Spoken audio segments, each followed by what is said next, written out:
Postmortems are a great tool to help you improve your game, especially after something's gone wrong, or even if something good happened. If you've ever worked in any kind of team building software, you've probably done a postmortem. You may hate them, you may not, but I'm here to tell you they don't have to be these awful meetings that you sit through and it seems like you really don't get anything done. My name's Kyle. I make videos like this one on game dev and game dev topics 2 times per week on my channel. Give me a subscribe down below.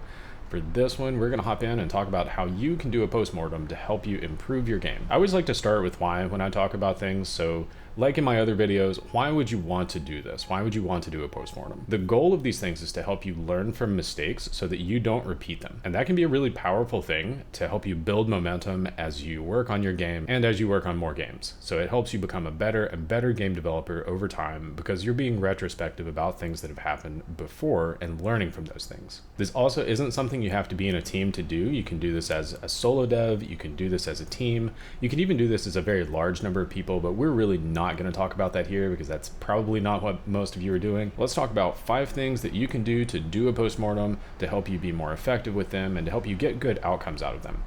First one of these, that's one of my rules of doing postmortems in any situation, be it in game dev, with engineering teams, anywhere, is to keep it simple.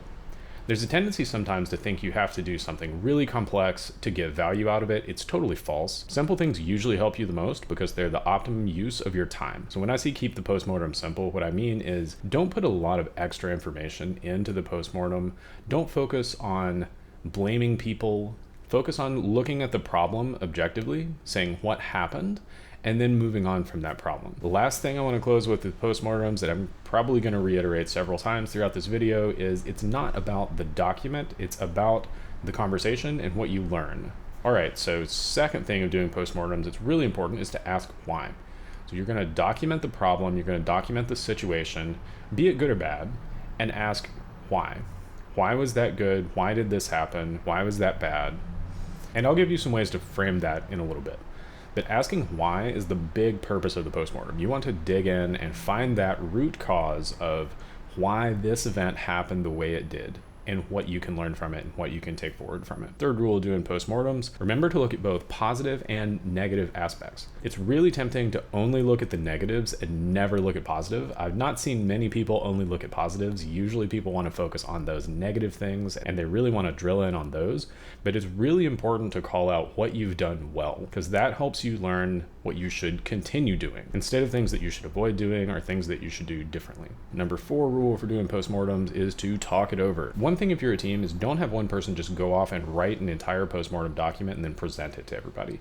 That misses the point. You need to talk with everyone else involved because the postmortem process is more about the conversation that you're having than just producing an artifact. If you're solo, one thing that I found that can really help me when I write postmortems is I'll write them myself and I'll think about them and go through some of the same kind of questions that I would go through if I were working with a team. But then I'll put that down and I'll come back to it a day or 2 later. That gives me enough time to really just forget what it was that I was thinking or what it was that I was doing because I've probably done a lot of other things in that time. When I go back and look at that original postmortem document that I wrote, I've already forgotten most of my context from that and I can read it with somewhat more objective eyes. Adding some time separation in between when you create that document and when you go review it can help you look at it a little more objectively if you're working by yourself. My 5th rule about doing postmortems is absolutely remember to determine actions to take in the future.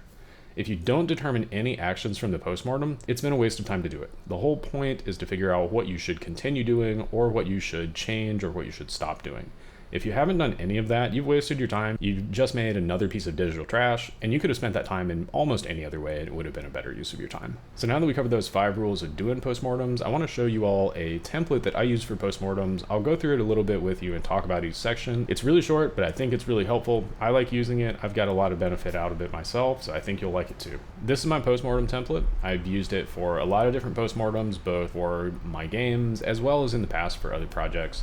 And I found that just keeping it like this is a great simple way to do a postmortem that doesn't introduce a lot of overhead. So there's only 3 sections in this document, and that is what worked, what didn't work, and what are improvements. Those are the 3 big things that I talked about that are valuable when doing postmortems, and so I've really trimmed this template down to only focus on those valuable things. Let's talk about them a little bit. First up, I have this section at the top for context. It's like put some intro text for context. I think that's really important because it helps you at a later time go in and understand what you were even talking about when you read this postmortem. I've definitely written some where I didn't add any context to them and just talked about the other 3 headings that I have here, and I didn't remember what I was doing, so it wasn't very valuable there. This is something that I have in the template to remind me to write this document for a future me. What worked, that's just a list of things that you thought went well with whatever situation you're talking about. If it's a game release, you could say something like, I reached out to content creators and got a big wishlist boost, and include some numbers in there too, because that's important to capture that data for later. What didn't work, these are things that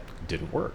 They can be absolute disasters. They can be small things that you feel like worked against you. In that example of the game release, you could say that I did an ad campaign. I spent $500 and only got 3 wish lists. So that I would call not working. The last heading here, improvements, these are things that you want to take forward. So these are your actions that I mentioned earlier that's really important for postmortems. This is where you'll write down things that you want to continue doing or things that you think you should change based on those things that didn't work that you documented above. That's the template. I hope it's been useful for you. I make videos like this 2 times per week. Give me a like, give me a subscribe. If it's useful to you, let me know in the comments, and I'll see you next time.